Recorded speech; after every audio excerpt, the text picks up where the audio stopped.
Samsung S20 Ultra telefoniga qanday quvvatlagich tanlashni bilmayapsizmi? Sizning ham telefoningiz sekin quvvat olyaptimi? Balki siz quvvatlagich tanlashda xato qilgandirsiz. Unda sizga beradigan ma'lumotim manfaatli bo'ladi va telefoningiz sizga uzoqroq vaqt xizmat qiladi deb o'ylayman.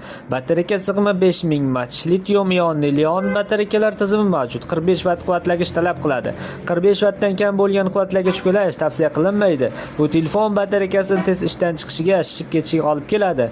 Simsiz quvvatlash tizimi mavjud. 15 vatt talab qiladi. Telefonning o'zi ham boshqa telefonlarga simsiz quvvat beradi. Tezkor quvvatlash mavjud. 100% quvvat 100% ga 80 daqiqada ko'taradi.